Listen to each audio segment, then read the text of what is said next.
আগামী 4 বছরের জন্য ভোটাররা তাদের সুচিন্তিত মতামত তুলে দিয়েছেন প্রেসিডেন্ট ডোনাল্ড ট্রাম্পের পক্ষে। তিনি কিভাবে দেশ চালাবেন এটি নিয়ে অনেকের মধ্যে ভাবনা আছে। বিশেষ করে ভাবনাগুলোর উদ্বেগ হচ্ছে যখন তিনি তার টিমটা বাছাই করে নিচ্ছেন। তিনি প্রায় 4,000 মানুষের টিম বাছাই করে নেবেন, কিন্তু শীর্ষে কারা আছেন, যাদেরকে নিয়োগ দিচ্ছেন তাদের মধ্যে মেট গেটস, যাকে অ্যাটর্নি জেনারেল হিসেবে তিনি নাম ঘোষণা করেছেন, তাকে এই নিয়োগকে বিবিসি বলছে এটি একটি বজ্রপাতের মতো ঘটনা, এবং সিএনএন বলছে তাকে পাথুরের রাস্তা পার হতে হবে। কারণ এর মধ্যেই সিনেট রিপাবলিকানরাই অনেকে তার ব্যাপারে আপত্তি জানাতে শুরু করেছেন। তারা বলছেন তার মনোনয়নটি সেনেটের মাধ্যমেই যোগ্যতার প্রমাণ দিয়ে পার হতে হবে, অর্থাৎ তাকে নিয়ে নানা ধরনের বিতর্ক চলছে। বিশেষ করে ডেমোক্রেট সেনেটররা তারা ইথিক্স কমিটির রিপোর্ট চেয়েছেন এই মেট গেটসের বিরুদ্ধে। সেক্স ট্রাফিকিং এবং একই সাথে ড্রাগ সহ বিভিন্ন অভিযোগ রয়েছে, যেগুলো তদন্ত চলছিল কংগ্রেসে। এখন তিনি কংগ্রেস থেকে পদত্যাগ করেছেন কারণ তার নাম ঘোষণার পর। কিন্তু এই রিপোর্টটা আদৌ আলোর মুখ দেখবে কিনা, কিংবা সেনেটে তিনি পার হয়ে আসতে পারবেন কিনা, ট্রাম্পের পরিকল্পনা যেটি তাকে একেবারে জুডিশিয়ালে ডিপার্টমেন্টের চিফ করা, সেটি কতটা পার হবে, সেগুলো সামনের দিনগুলোতে বলবে। আরো দুটো নিয়োগ নিয়ে প্রশ্ন উঠেছে তার ডিফেন্স সেক্রেটারি, ফক্স নিউজের প্রেজেন্টার পিট হেগসেটের নাম, এবং একই সাথে ইন্টেলিজেন্স চিফ হিসেবে তুলসী গ্যাবার্ডের নিয়োগ নিয়েও প্রশ্ন উঠছে। তুলসী গ্যাবার্ডের এই নিয়োগকে আমেরিকার ইতিহাসের সবচেয়ে বাজে নিয়োগ হিসেবে মন্তব্য করেছেন সাবেক national security adviser John Bolton. এসব বিষয় নিয়ে আমরা আলোচনা করব টিভিএন 24 নিউজ নেটওয়ার্কের নিয়মিত আয়োজন আওয়ার ডেমোক্রেসি অনুষ্ঠানে। সবাইকে স্বাগত জানাচ্ছি। আমি এহসান জুয়েল। আমার সাথে বিশেষজ্ঞ অতিথি হিসেবে আছেন লুজিয়ানার সাউদার্ন ইউনিভার্সিটি অফ বাটন রুজের প্রফেসর ডক্টর মনির মুস্তফা আলী, এবং একই সঙ্গে আছেন স্ট্যান্ডার্ড এক্সপ্রেসের সিও, রাজনীতি ও অর্থনীতি বিশ্লেষক মোহাম্মদ মালেক। আপনাদের দুজনকে স্বাগত জানাচ্ছি। এই নিয়োগটি, অর্থাৎ এই 3টি পদে নিয়োগ নিয়ে আমরা শুরুতে আলোচনা শুরু করতে চাই। আপনি আপনার বিশ্লেষণটা জানতে চাই। Attorney general, secretary of defence, intelligence head, খুবই গুরুত্বপূর্ণ 3টি পদ। আইনের শাসন এবং একই সঙ্গে প্রতিরক্ষা ব্যবস্থা, এগুলো নির্ভর করছে এই ব্যক্তিদের উপর। মূলত ট্রাম্পই তার নীতিটা তাদের উপর করবেন, কিংবা ট্রাম্প আসলে বাছাই করছেন তার একেবারেই একান্ত অনুগত মানুষদেরই বাছাই করছেন, যাতে তার নীতিগুলোতে কোনো প্রশ্ন না আসে। কিন্তু ব্যক্তিগতভাবে তারা যখন সিলেক্ট হচ্ছেন, তাদের নিজস্ব যোগ্যতা এবং এইসব বিষয় অভিজ্ঞতা কতটা গুরুত্ব পেয়েছে বলে আপনি মনে করছেন? আপনাকে ধন্যবাদ। জানি না কোনটা দিয়ে শুরু করি। 3টে অ্যাপয়েন্টমেন্ট আপনি উল্লেখ করেছেন, আরো তো আছে, মানে যতগুলো হয়েছে সবগুলো নিয়েই আলাপ করা যায়। আসবো সেসব বিষয়ে আসবো। যেগুলোর আপনি উল্লেখ করেছেন আমি কিন্তু সারপ্রাইজিং, আমি কোনো সারপ্রাইজ বোধ করি না। এই কারণে যে ট্রাম্প এগুলোই তো বলেছে, সে তার লয়ালিস্টদেরকে যে অ্যাপয়েন্টমেন্ট দেবে সেগুলোতে সে বলেছে। তো তুলসী গ্যাবার্ডকে দিয়ে শুরু করি, যিনি একজন ডেমোক্র্যাট ছিলেন। ডেমোক্রেটিক পার্টি থেকে তিনি প্রেসিডেন্টের ইলেকশন করেছে, এবং তুলসী গ্যাবার্ড সম্পর্কে তখনকার যিনি নমিনি হলেন ডেমোক্রেটিক পার্টি থেকে, হিলারি ক্লিন্টন, তিনি তখন মন্তব্য করেছিলেন যে she does not really belong to Democratic Party. She does not even belong to United States. She belongs to some other country. এবং এটা পিছনে মনে একটা কারণও ছিল, কারণ তুলসী গ্যাবার্ডের বাবা কিন্তু আবার রিপাবলিকান থেকে ডেমোক্রেটে এসেছিলেন। সেটা বড় কারণ না। বড় কারণ হচ্ছে তুলসী গ্যাবার্ড একজন কনস্পিরেসি থিওরিস্ট, এবং তার সেই কনস্পিরেসি গুলো সে চলে গেল রাশায় চলে যায়। সেটাই আমি আসছি আর কি। মানে as a director of national intelligence, she will oversee 18 intelligence agencies. If that's not big enough, she will have to also oversee Russian intelligence. শেষের কথাটা আমি একটু করে বললাম, ইনজেস্ট বললাম, কারণ সে কিন্তু রাশার প্রোপাগান্ডা, এই যে আমি গত কয়েক বছর ধরে, মানে গত 8 বছর ধরে বলতে পারেন, যে আমি তার কথা শুনলে, সে রাশা সম্পর্কে যখনই সে কথা বলে, তখন আমার কাছে মনে হয় যে সে রাশিয়ান ইন্টেলিজেন্স এজেন্সিতে চাকরি করে এবং সে পুটিনের হয়ে এসে কথা বলছে। তো এই হচ্ছে তুলসী গ্যাবার্ড। এরপরে আসি ম্যাট গেটস। ম্যাট গেটসের এই যে আপনি আপনার ইন্ট্রোডাকশনেই বলেছেন যে তার একমাত্র ওই মেগা কোয়ালিফিকেশন ছাড়া আর কোনো কোয়ালিফিকেশন নেই। ট্রাম্পের একদম আপনি ডান হাত বাম হাত যাই বলেন না কেন, সে তার স্ট্রং সাপোর্টার। সেই গুণ ছাড়া তারা অন্য কোনো গুণ নাই, এবং তাকে যে এই যে নমিনেশনটা দিল, তার নিজের পার্টিতে তো তার সাপোর্ট নেই, তার না আছে লয়ার হাউসে, না আছে সিনেটে। এবং আপনারা জানেন যে লয়ার হাউসে গত বছর যে কাণ্ডটা ঘটলো আর কি, কেভিন ম্যাককার্থির স্পিকারশিপ চলে গেল, তার পিছনে কারণ এই একমাত্র ব্যক্তি, এবং যার আপনার মোরাল ডিপ্রিভিটি সম্পর্কে আমরা অনেকদিন ধরেই শুনে আসছি। তার এগেনস্টে আপনার জাস্টিস যে ডিপার্টমেন্ট ইনভেস্টিগেট করেছে, অলদো তারা কিন্তু ওই তাকে ইন্ডাইট করতে রাজি হয়নি। কিন্তু কংগ্রেসের ইথিক্স কমিটি তার ইয়ে চলছে, যেটা আপনি বললেন যে তারা শেষ করে ফেলেছে। কালকে তারা রিপোর্টটা দেওয়ার কথা ছিল, সে গতকালকে সে রিজাইন করেছে। এই বিধায়ক তার মনে সন্দেহ আছে যে তার রিপোর্টটা খুব একটা ভালো আসবে না, যার ফলে কালকে সে রিজাইন দিয়েছে। কারণ একজন কংগ্রেসম্যান যখন রিজাইন দেয়, তার ইনভেস্টিগেশনটা তখনই শেষ হয়ে যায়। কিন্তু যেহেতু সে ডিফেন্স সেক্রেটারির নমিনি, কাজেই এটা রিপোর্ট অ্যাটলিস্ট পাবলিশড হবে। ধরেন ওই কমিটিতে ডেমোক্রেট আছে, তারাও হয়তো মানে যদি শেষ পর্যন্ত কমিটি না ফাঁস করে, ওই ডেমোক্রেট মেম্বার যেগুলো আছে তারা ফাঁস করবে। এবং সিনেট তো অলরেডি তারা চেয়ে বসেছে, যদিও এখনো ডেমোক্রেট সিনেট মেজরিটি, আপনার সিনেট মেজরিটির 2 নম্বর ব্যক্তি এসে চেয়েছে আর কি, হুইপ, সেই রিপোর্টটা চেয়েছে। হয়তো আলটিমেটলি আপনার এই রিপাবলিকানরা এই রিপোর্টটা চাইবে, এবং আমার যত বিশ্বাস রিপোর্টিংটা আপনার ড্যামেজিং হবে। কাজেই আমি মনে করি না যে এই ম্যাট গেটস সিনেট থেকে তার হবে, তার ক্যান্ডিডেসিটা অ্যাপ্রুভড হবে। তবে হ্যাঁ, একটা জিনিস আছে, একটা ভয়, যেটা হলো রিসেস অ্যাপয়েন্টমেন্ট। আপনার এই অনেক ক্যান্ডিডেট, আপনার এই তুলসী গ্যাবার্ড, বিশেষ করে যে 3টে নাম আপনি বললেন, তার মধ্যে অন্তত 2টো আপনার সিনেট থেকে আমি মনে করি না যে সিনেট তাদেরকে অ্যাপ্রুভ করবে। তবে ট্রাম্পের হাতে একটা ট্রাম্প কার্ড আছে, সেটা হচ্ছে রিসেস অ্যাপয়েন্টমেন্ট, এবং সেই রিসেস অ্যাপয়েন্টমেন্টের জন্য অলরেডি সেই সিনেট মেজরিটির সাথে, মানে would be majority, Republican majority যারা আসছে জানুয়ারির 20 তারিখে, তাদের সাথে অলরেডি সে রিসেস অ্যাপয়েন্টমেন্টের জন্য মানে দেন দরবার করেছে। আপনার থার্ড যে ক্যান্ডিডেটের কথা বললেন, আপনার পিট হেগসেট, ফক্স নিউজের প্রেজেন্টার। আপনি তো দেখলেন এই যে ডেইলি শো থেকেই তো তার অনেক কথাবার্তা দেখলেন।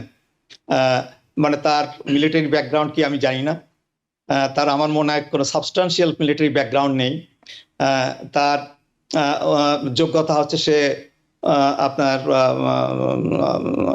ফক্সে চাকরি করে, এবং যে ট্রাম্পের লয়ালিস্ট, গত কয়েক বছর ধরে সে ট্রাম্পের পক্ষে মানে যৌক্তিক অযৌক্তিক কথাবার্তা বলে আসছে। তবে তার অ্যাপয়েন্টমেন্টটা কিভাবে দেখবে রিপাবলিকানরা আমি জানি না, এটা নিয়ে আমার একটু দ্বিধাদ্বন্দ্ব আছে, হয়তো সে ওখানে অ্যাপ্রুভড হয়েও যেতে পারে। তো যেটা ট্রাম্প বলেছে, মানে আপনি দেখেন এই যে গত 9 দিন হলো ইলেকশন শেষ হলো, আমরা রেজাল্ট জানতে পেরেছি। এর মধ্যে যে অ্যাপয়েন্টমেন্ট গুলো হচ্ছে, আপনি RFK জুনিয়রের কথা মেনশন করেননি, তাকে দিয়েছে হেলথ অ্যান্ড হিউম্যান সার্ভিসেস, আপনি ইন্ট্রোডাকশনে বলেছেন, বাট এই প্রশ্নের মধ্যে তার নাম নেই। কিন্তু সেও তো জানেন যে মানে ভ্যাকসিন কোনো কাজের না, তো তাকে দেওয়া হয়েছে সেই health and human services portfolio. তো এইভাবেই হচ্ছে। এখন দেখা যাক, মানে আমি তো মনে করি যে ট্রাম্পের ইলেকশন মানেই তো আমি মনে করি যে এই দেশের জন্য একটা সর্বনাশ ডেকে আনা আর কি। শুধু এই দেশের জন্য সর্বনাশ ডেকে আনা না, সারা পৃথিবীর জন্য একটা সর্বনাশ ডেকে আনা। আপনি হয়তো ফরেন পলিসি সম্পর্কে কথা বলবেন, সেটাও আমি একটু মোহাম্মদ মালেক আপনার কাছে শুনতে চাইবো। মানে যেটা আশা করেছিলাম সেটাই দেখতে পাচ্ছি, কোনো ভালো কিছু দেখতে পাচ্ছি। জি, মোহাম্মদ মালেক, বলা হচ্ছে ট্রাইফেক্টা যে শব্দটা আছে, অর্থাৎ একেবারেই সেনেট, হাউস এবং প্রেসিডেন্ট 3টি একই দলের, সেটি হয়ে গেছে, চূড়ান্তভাবে ঘোষণা চলে এসেছে। এখন এই যে নিয়োগগুলোর কথা আমরা আলোচনা করছিলাম, রিপাবলিকান সেনেটররা কথা বলছে ম্যাট গেটসের ব্যাপারে তারা কথা বলছেন, অন্যদের ব্যাপারে এখনো তেমন কোনো কথা তাদের পক্ষ থেকে আসেনি। আবার ট্রাম্পের জন্য এটা একটা কিন্তু পরীক্ষাও বটে, কারণ তিনি যদি যে নিয়োগগুলো দিয়েছেন কোনোটা যদি সেনেটে আটকে যায়, তাহলে তার যে একক ক্ষমতা, আমরা যে একক আধিপত্যের কথা বলছিলাম, কিংবা ট্রাম্প নিজের মতো করে সামনের দিনগুলোতে দেশকে চালাবেন এই কথাটা বলছি, দুটো প্রশ্ন আপনার কাছে। এক হলো, মেট গেটসের নিয়োগটা সেনেটে আটকে দেওয়া সম্ভব কিনা, আপনার কাছে কি মনে হয় পরিস্থিতি বিবেচনা করে? অন্যদিকে হলো, এটি আসলে ট্রাম্পের একক ক্ষমতাকেও চ্যালেঞ্জ করার মতো একটি ঘটনা ঘটবে কিনা? জি, ধন্যবাদ। দেখুন, আহ, আপনার এই প্রশ্নের জবাবটা দেওয়ার আগে আমি একটু মনির ভাইয়ের সাথে একটু অ্যাড করি যে নিয়োগগুলো নিয়ে বা নমিনেশন নিয়ে আপনি যে প্রশ্নটি ওনাকে করেছিলেন, উনি যথার্থ ব্যাখ্যা করেছেন। আসলে দেখুন, এটা ওনার একটি কথা আমার খুব ভালো লেগেছে যে it's not surprising at all. কারণ আমরা আসলে এটা আমরা যারা দিন ধরে এটাকে ফলো করে আসছিলাম বা ট্রাম্প সম্পর্কে যতটুকু জানি, তাতে এটাতে মানে আশ্চর্য হবার কোনো কিছু নেই, এমনটি হবার কথা ছিল। কারণ তিনি এই সেকেন্ড টার্মে যখন এসছেন, তখন সবকিছুর ঊর্ধ্বে তিনি একটি জিনিস বিবেচনায় এনেছেন নমিনেশনের ক্ষেত্রে, সেটা হলো আনুগত্য, অর্থাৎ লয়্যালটি দেন এফিসিয়েন্সি, এটাকে তিনি প্রায়োরিটি বেশি দিয়েছেন। তো তার যে মানে যে তার প্রতি লয়াল বেশি, তাকেই তিনি নমিনেশন দেবেন, সেটা আমরা আগে থেকেই এটা বুঝতে পেরেছি এবং তিনি তাই করেছেন। তার কারণ আপনি যেমনটা দেখেন মেট গেটস, এ প্রসঙ্গে আরেকটা কথা বলি, ছোট্ট একটি কথা, সেটা হলো রাজা যেমন মন্ত্রীরা তেমন হবে, সেটাই স্বাভাবিক। হবুচন্দ্র রাজা হলে মন্ত্রীরা গোবচন্দ্র হবেনি। তো এক্ষেত্রে তাই ঘটেছে, এটা কোনো ব্যত্যয় নয়। তো ট্রাম্প কেন এদেরকে চাইলেন? আনুগত্য তো তার প্রতি অনেকের আছে। তো দেখুন যে এই একটা কথা আছে না, রতনে রতন চেনে। আপনি দেখুন মেট গেটস সম্পর্কে যেটি সবচেয়ে বেশি শোনা যাচ্ছে, যে তার যে হাউস এথিক্স কমিটিতে যে তদন্তটা হচ্ছে প্রুফ, সেখানে তার বিরুদ্ধে মেইন অভিযোগটি কি, যে sexual misconduct, illicit drug use, এই দুটি হলো একদম প্রায় অভিযোগ তার বিরুদ্ধে। এখন দেখুন, ট্রাম্প নিজেও তো এরকম একটা হাসমানি মামলায় সেক্স মানে একটা পর্ণতারকার সাথে সেক্স করে সেটি ধামাচাপার জন্য টাকা দিয়ে সেই টাকার মামলায় তিনি অভিযুক্ত হয়েছেন, দোষী সাব্যস্ত হয়েছেন, এখন রায়ের অপেক্ষায় আছে।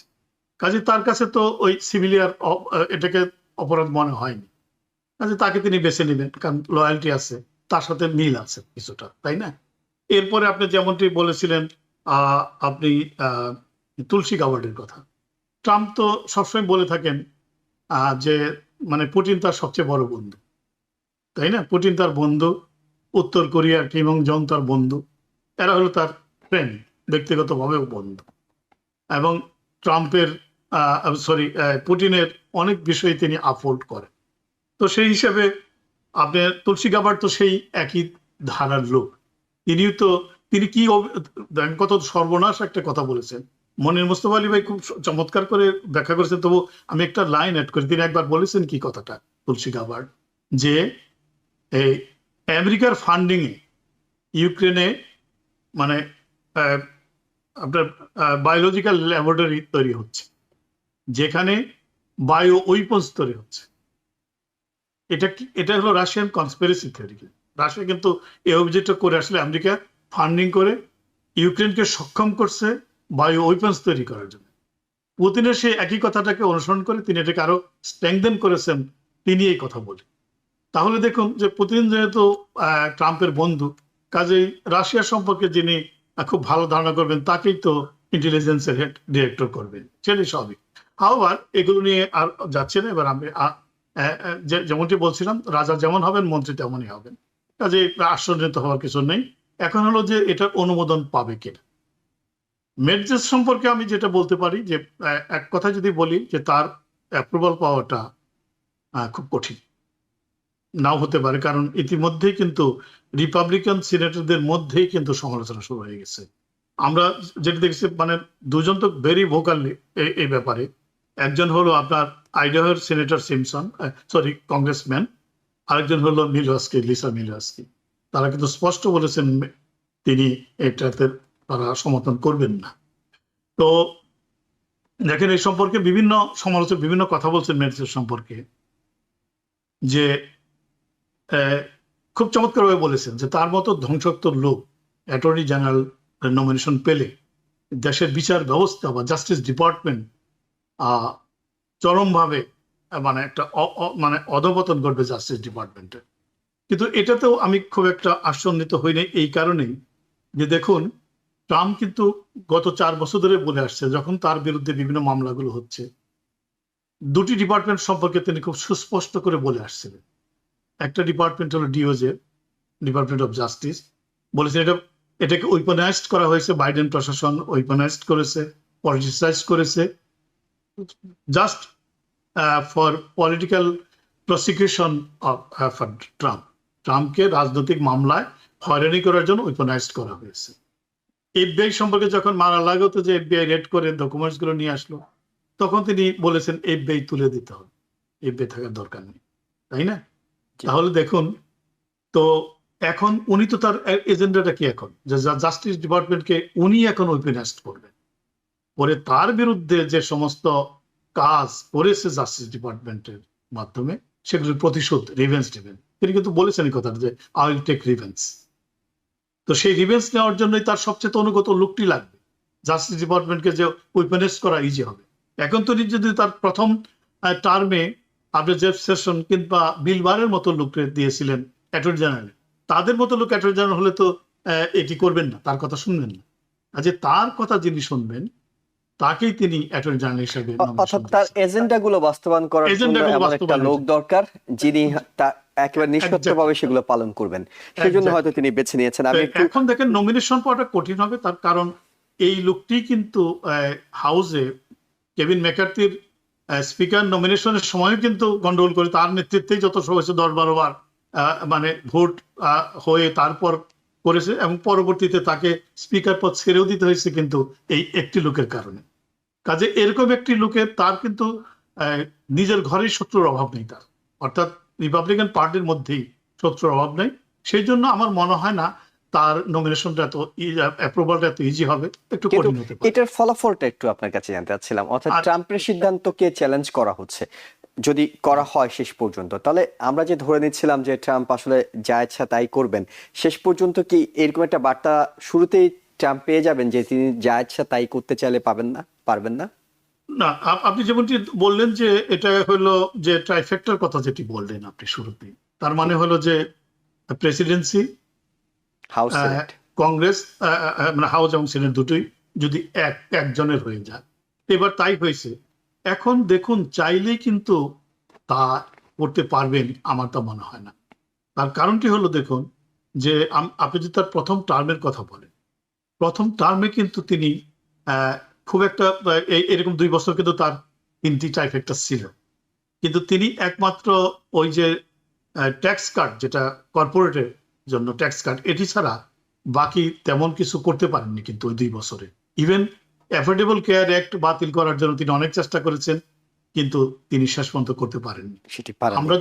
আমরা যদি বাইডেনের ক্ষেত্রে দেখি, তিনিও কিন্তু প্রথম 2 বছরে ট্রাইফেক্টার ছিল। উনি অনেকগুলো কাজ করেছেন, যে American rescue plan, investment and jobs act, chips and science act, এগুলো তিনি করেছেন, বাট হি ফেল যে স্পেন্ডিং অ্যান্ড ইনভেস্টমেন্ট প্ল্যান যেটা, সেটি কিন্তু করতে পারেননি, বিকজ তারই সিনেটর জো মেনসন কিন্তু এটার পক্ষে ছিল না। যে কারণে ট্রাইফেক্টা হলেই যে সবকিছু করে ফেলতে পারবেন এমনটি নয়। ইতিপূর্বেও ট্রাইফেক্টা অনেকবার হয়েছে, কিন্তু করতে পারেননি, সব কাজ করতে পারেননি। কারণ ওই যে সিনেট একটা বিষয় আছে যে আপনার ফিলিবাস্টার, অর্থাৎ 60টি আসন না থাকলে আপনি ফিলিবাস্টারকে অ্যাভয়েড করতে পারবেন না।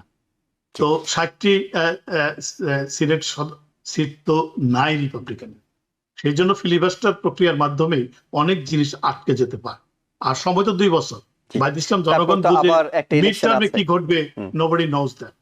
জি, আমি এরপর যখন আপনার কাছে ফিরবো, ট্রাম্পের মধ্যপ্রাচ্য নীতি যে নিয়োগগুলো, সেগুলো নিয়ে আপনার কাছে মোহাম্মদ মালেক জানবো।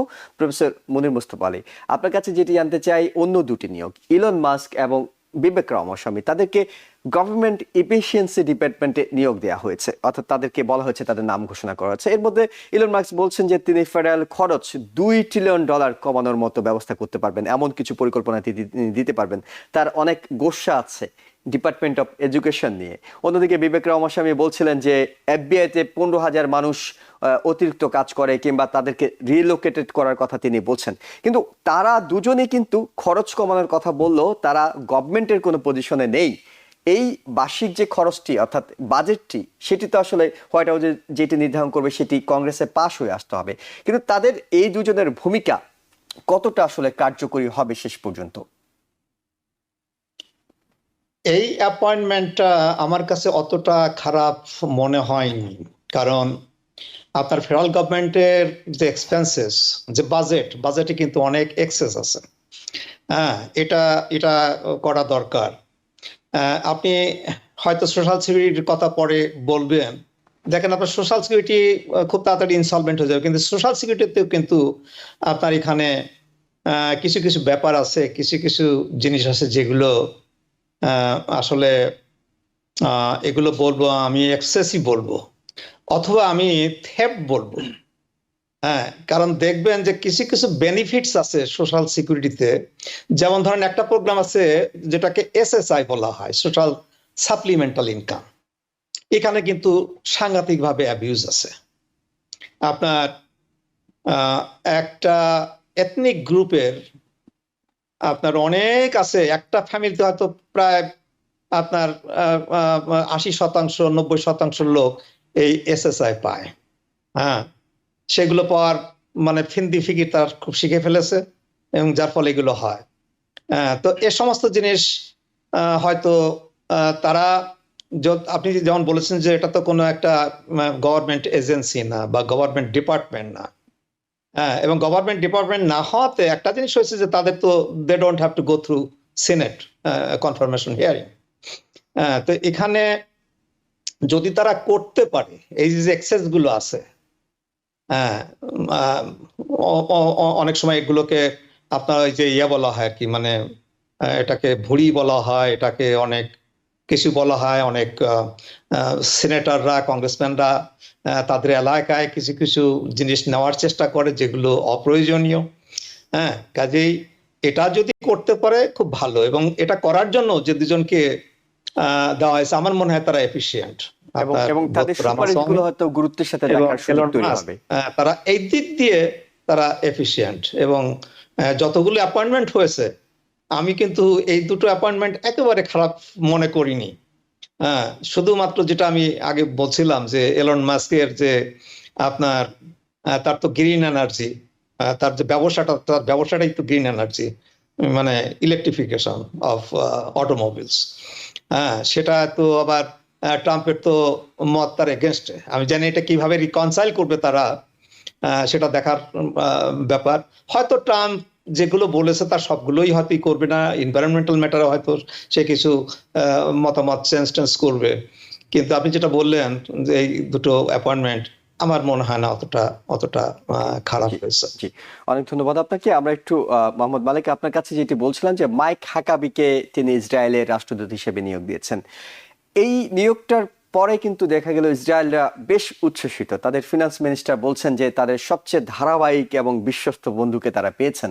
মাইক হাকাবি সম্পর্কে বলছিলেন, এবং 2017 সালে মাইক হাকাবি ওয়েস্ট ব্যাংকে যে আগ্রাসনটা ছিল সেটাকে তিনি অকুপেশন কিংবা দখলদারিত্ব বলতেও রাজি হননি। ট্রাম্প প্রশাসন দেখা গেছে 2019 সালে এমনটা হয়েছে যে ওয়েস্ট ব্যাংকের যে দখলদারিত্ব সেটিকে তারা আন্তর্জাতিক আইনে অবৈধ কোনো কাজ বলে মনে করেননি। অর্থাৎ নানা বিষয় আছে, তাদের যে এমবাসি সরিয়ে নেওয়া থেকে শুরু করে আরো অনেকগুলো বিষয় আছে। কিন্তু যখন ট্রাম্প মাইক হাকাবির মতো একজন মানুষকে ইসরায়েলের রাষ্ট্রদূত করেন, তিনি মধ্যপ্রাচ্য বিষয়ক দূত করেন তার বন্ধুকে, যার সাথে গলফ খেলেন, মধ্যপ্রাচ্য নীতি ইসরায়েল সেখানে উচ্ছ্বসিত হয়।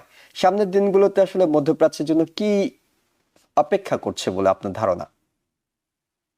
জি দেখুন, সামনের দিনগুলোতে মধ্যপ্রাচ্যের অবস্থা আরো শোচনীয় হবে, আরো খারাপ হবে। কেন বলছে এই কথাটা? এই প্রসঙ্গে বলে নেই, মানুষ যে ট্রাম্পকে ভোট প্রদান করেছে এটা সাধারণ মানুষ, যারা সাধারণ মানুষ এবং একটা মানে ইয়াং জেনারেশন কিন্তু ভোট করেছে ট্রাম্পের পছন্দ, যেটা এবার শিফট আমরা মেজর শিফট দেখতে পেয়েছি। সেটি কারণটা কিন্তু ইসরায়েল গাজা যুদ্ধ, এটা একটি মূল কারণ ছিল।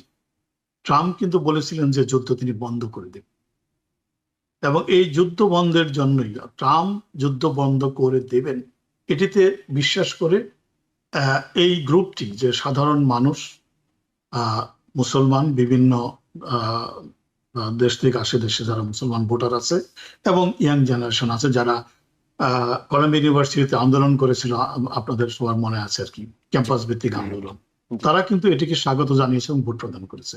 কিন্তু আসলে তাদের এই আশাটি পূরণ হবে না, কারণ ট্রাম্পকে যদি আমরা অতীতে যখন তিনি প্রেসিডেন্ট ছিলেন তখন ইসরায়েল সম্পর্কে তার দৃষ্টিভঙ্গিটা দেখি, আমরা বড় দুটি কাজ দেখতে পাই। একটি কাজ হলো কি, তিনিই প্রথম আমেরিকার প্রেসিডেন্ট যে ইসরায়েলের রাজধানী তেল আবিব থেকে জেরুজালেমে স্থানান্তরের পক্ষে ছিলেন, এবং আমেরিকান দূতাবাস জেরুজালেমে স্থানান্তর করেছেন। গোলান হাইটসে ইসরায়েলের টেরিটরি হিসাবে তিনি কিন্তু রেকগনাইজ করেছেন।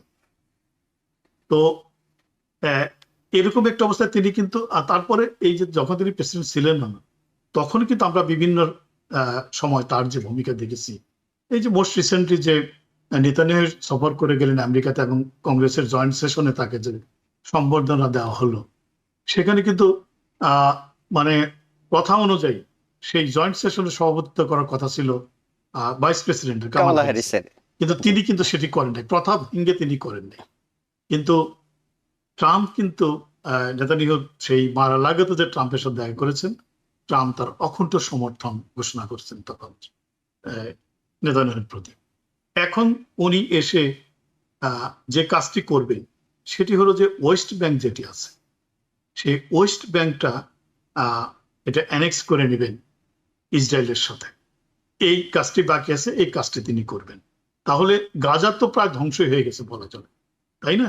আমরা যেটা দেখছি, গাজার যারা কমান্ডার থেকে শুরু করে যারা বড় উচ্চ পর্যায়ে তাদের হত্যা করে হয়েছে, গাজা ধুলার সাথে প্রায় মিশিয়ে দেওয়া হয়েছে। এখন ওয়েস্ট ব্যাংকটা মোটামুটি একটা কোথাও আছে যেখানে প্যালেস্টাইন গ্রুপ আছে, সেটিও যদি অ্যানেক্স করে দেওয়া হয় তাহলে কিন্তু মোটামুটি মধ্যপ্রাচ্যের এই যে ইসরায়েলের যে মানে উত্তরণ ঘটবে ব্যাপকভাবে, সেটা ইসরায়েল খুশি হবে।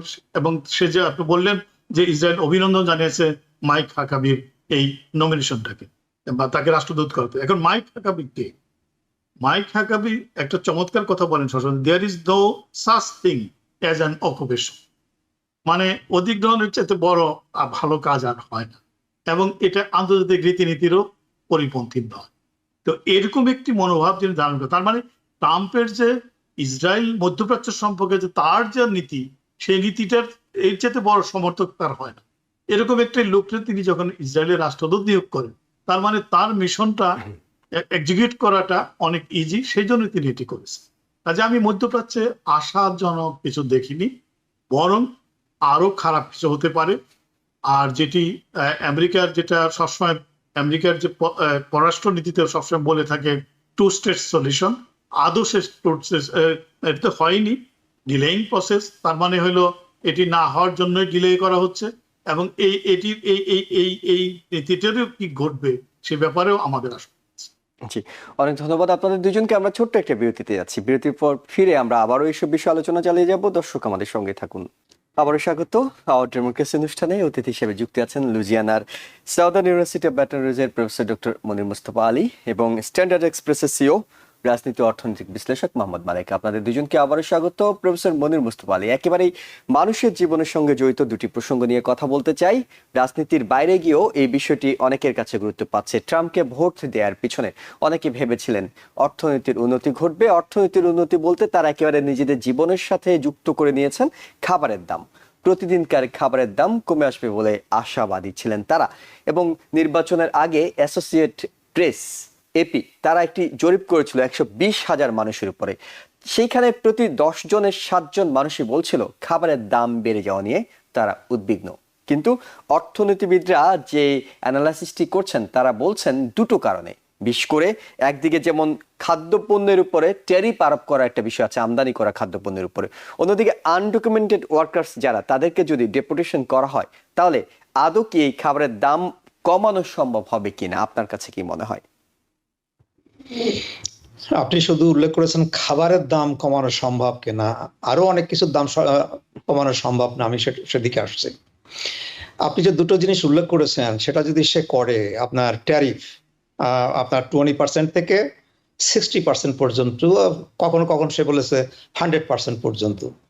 আচ্ছা, ট্যারিফ যদি দেওয়া হয় তাহলে যে সমস্ত দ্রব্যের উপরে ট্যারিফ দেওয়া হবে সেগুলোর মূল্য তো হু হু করে বেড়ে যাবে।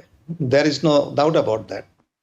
আর একটা জিনিস যেটা আপনি উল্লেখ করেছেন যে আনডকুমেন্টেড যে ইমিগ্রেন্টস আছে, আনডকুমেন্টেড যে ইলিগাল ইমিগ্রেন্টস দেশে আছে, সেগুলো আপনার মানে রাফলি এস্টিমেটেড করা হয়েছে অ্যাবাউট 11 মিলিয়ন।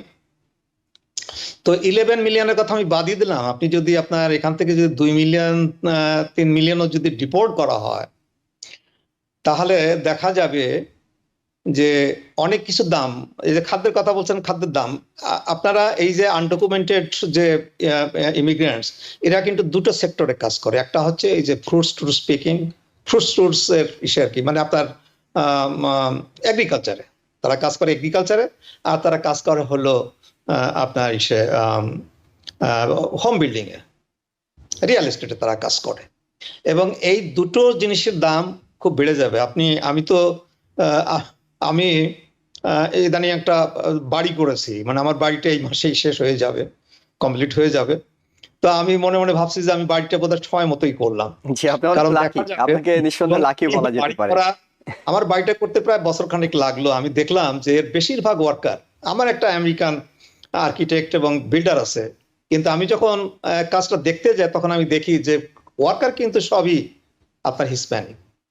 হ্যাঁ, এবং এর মধ্যে আমার কোনো ডাউট নেই যে এর মধ্যে আনডকুমেন্টেড লোকজন আছে, সবাই ঠিক যে লিগ্যাল তা ঠিক নয়। তো আপনার এরা যদি চলে যায়, এরা যদি, এবং এদের কাজকর্ম যদি আপনি দেখেন, এদের হোম বিল্ডিং যে স্কিলসটা অত্যন্ত ভালো স্কিলস, আপনার হিসপ্যানিক গ্রুপের স্কিলসের সাথে আমি আর কারো স্কিলসের তুলনা করতে পারি না। তো দেখা যাবে কি যে এরা যদি ডিপোর্টেড হয়ে যায়, আপনার হোম প্রাইস তো অলরেডি খুব হাই এদেশে। হোম প্রাইস কিন্তু গত কয়েক বছরে হু হু করে বেড়ে কোথায় চলে গেছে, কোথা থেকে কোথায় চলে গেছে, আর সেখানে এটা হলে তো আরো খুব বেড়ে যাবে। আপনি যেটা বলেছেন, যে সার্ভেটার কথা বললেন যে 7 out of 10 তারা বলেছে যে ইকোনমি খুব ভালো হয়ে যাবে। আমি কিন্তু এই জিনিসটা বুঝি না। এর জন্য একটা জিনিস কাজ করে, সেটা হচ্ছে যে ডেমোক্র্যাটরা কিন্তু আপনার এই তাদের ইকোনমি যে খুব একটা খারাপ ছিল না। আজ কিন্তু যে ফেড চেয়ার বলেছে যে ইকোনমি এখনো এত ভালো যে আমাদের যে রেট কমাবো এটা একটু সাবধানে কমাতে হবে। দেখেন, তার এই কথাটা সে এতদিন বলতে পারেনি, ইলেকশনটা হয়ে গেছে, আজকে সে বলেছে যে ইকোনমি এত ভালো যে রেটটা কমাতে গেলে আমাদের একটু ভেবে চিন্তে কমাতে হবে। হ্যাঁ, তো এই যে ইকোনমিটা এত ভালো, এই কথাটা ডেমোক্র্যাটরা কখনো বলতে পারেনি। এবং আপনি ফেড চেয়ার বলেননি আপনি। দেখেন, জি, ট্রাম্প তাকে নিশ্চিত করেছেন যে আগামী 2025 সালে মে মাস পর্যন্ত তার মেয়াদ আছে, তিনি থাকছেন ফেড চেয়ারে। আপনি ট্রাম্পের যে ইকোনমিটা, আমরা ট্রাম্পের প্রথম 3 বছর যে ইকোনমির যে ঊর্ধ্বগতিটা দেখেছি, এটা কিন্তু আফটার ইফেক্ট অফ আপনার ওবামা পলিসি। ওবামার থেকে কিন্তু আপনার যে গ্রেট ইয়েটা হলো, গ্রেট রিসেশনটা হলো, তারপরে কিন্তু ওবামার পলিসির জন্য ইকোনমিটা আবার ফিরে আসলো, এবং সেটাই কিন্তু আপনার ঊর্ধ্বগতির দিকে যাচ্ছিল, সেটা কন্টিনিউ করেছে ট্রাম্পের আমলে। ট্রাম্পের এমন কোনো পলিসি ছিল না যার ফলে আপনার ইকোনমিটা খুব ভালো হয়েছিল, তার ওই ট্যাক্স কাট ছাড়া। হ্যাঁ, এবং এই ট্যাক্স কাট হয়তো তার যেটা ছিল সেটা তো এক্সপায়ার হয়ে যাবে, সেটা হয়তো সে আবার কন্টিনিউ করবে অথবা সেটা রিইনস্টেট করবে। যার ফলে আমি কিন্তু ইকোনমিটা, অনেকেই আশা করছে, আমি জানি না তাদের মানে এটা কারণটা কি, যে ইকোনমিটা একেবারে ভালো হয়ে যাবে সেই করলে, মানে এই ট্যাক্স কাটটা করলে, বা সোশ্যাল সিকিউরিটির যে ট্যাক্স হয় সেই ট্যাক্সটা যদি সে বন্ধ করে দেয়, বা এই টেরিফ দেয়, বা ইমিগ্রেন্টসদের যদি সে ইলিগাল ইমিগ্রেন্টসদের যদি ডিপোর্ট করে, আমি কিন্তু দেখতে পাচ্ছেন যে ইকোনমি ভালো হবে। দেখেন, ইকোনমি কিন্তু অনেকদিন ধরে খুব উপর দিকে যাচ্ছিল, স্টক মার্কেট দেখেন, মানে প্রত্যেক মাসেই কিন্তু তারা রেকর্ড ব্রেক করতে দেখেন এখন এখানেও খুব কোথায় একটা চলে আশার গেছে। আলো দেখা আমার যাচ্ছে মনে না। হয় যে ইকোনমিতে একটা ধসা জি, আসবে। এখানে আশার আলো দেখা যাচ্ছে না। মোহাম্মদ মালিক, আপনার কাছে জানতে চাই পরে যে প্রসঙ্গটি, সেটি হলো সোশ্যাল সিকিউরিটি নিয়ে অনেকে একটু উদ্বেগের মধ্যে আছেন, কারণ সাধারণত প্রেসিডেন্টরা আমরা দেখি এটার উপর খুব একটা হাত দেন না, কিন্তু রিপাবলিকান যে স্টাডি গ্রুপ তারা বলছে এখানে অনেক সুযোগ সুবিধা কমানোর সুযোগ আছে।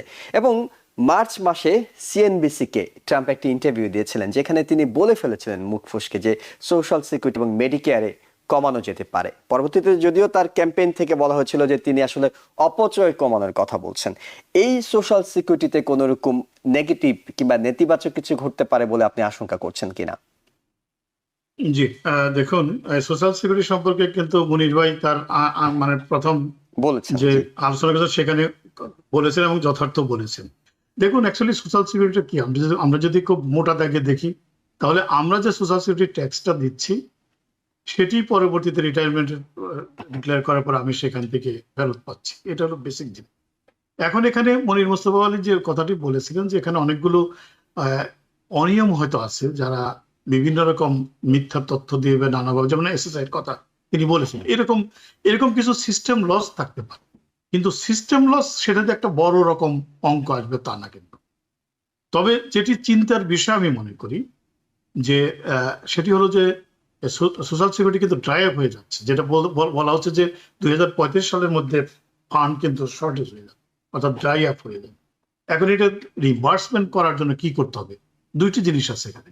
একটা জিনিস হলো যে কন্ট্রিবিউশন আরো বেশি করে আসা, এবং যেটা স্পেন্ড, অর্থাৎ ইন আউট দুইটা। একটা ইন হলো যে আমি এখন সোশ্যাল সিকিউরিটিতে কন্ট্রিবিউট করছি, আর আউট হলো আমি এখন সোশ্যাল সিকিউরিটি থেকে আমি সুবিধা নিচ্ছি। এখন এই দুইটার মধ্যে গ্যাপ কমানো, এই একটা জিনিস হতে পারে। না হলে ফেডারেল ফান্ডিং বা অন্য কোনো ভাবে ফান্ডিং এর ব্যবস্থা করতে হবে। না হলে কিন্তু আলটিমেটলি শুধুমাত্র যে লোফলগুলো দূর করে যে এই যে আশঙ্কা সোশ্যাল সিকিউরিটির যে সংকট দেখা দিবে, সেটি কিন্তু দূর হবে না, কারণ এই পরিমাণ এত বেশি না যেটা সিস্টেম লস, যেটা দিয়ে আপনার এই পুরো জিনিসের চাহিদাটা পূরণ করা যাবে।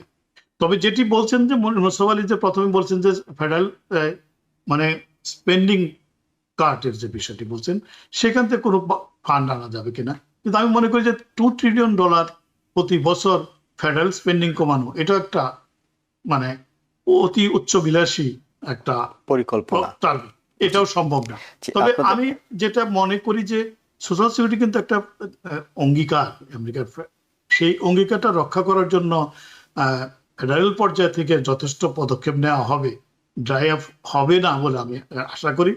অর্থাৎ তেমন ব্যাপক কোনো রকম আশঙ্কা আমি এই মুহূর্তে দেখছি না, যদি এটাকে অ্যাড্রেস করার জন্য এখন থেকে ফেডারেল পলিসিগুলো ওইভাবে ফর্মুলেট করা হয়। অনেক ধন্যবাদ মোহাম্মদ মালিক, অনেক ধন্যবাদ প্রফেসর ডক্টর মুনির মোস্তফা আলী, আপনাদের দুজনকে আপনাদের মূল্যবান মতামতগুলোর জন্য, যেগুলো হয়তো দর্শকরা উপকৃত হবে। এবং দর্শক, আপনারা প্রেসিডেন্ট ট্রাম্প আসলে আগামী দিনগুলোতে 4 বছরের জন্য তিনি দায়িত্ব নিচ্ছেন। 20 জানুয়ারি তিনি দায়িত্ব গ্রহণ করবেন। তারপর তিনি কিভাবে দেশ পরিচালনা করবেন, ভালো মন্দ বিষয়গুলো মূলত আমরা এই আওয়ার ডেমোক্রেসি অনুষ্ঠানের মাধ্যমে আপনাদের জানানোর চেষ্টা করি। আপনাদেরও ধন্যবাদ জানিয়ে শেষ করছি আজকের মতো। ভালো থাকবেন। TBN 24 টেলিভিশন দেখতে আজই কল করুন 7187776556। লগ ইন করুন www.totalcablebd.com। নিউ ইয়র্ক থেকে সম্প্রচারিত TBN 24 টেলিভিশন বিশ্বজুড়ে বাঙালির কণ্ঠস্বর।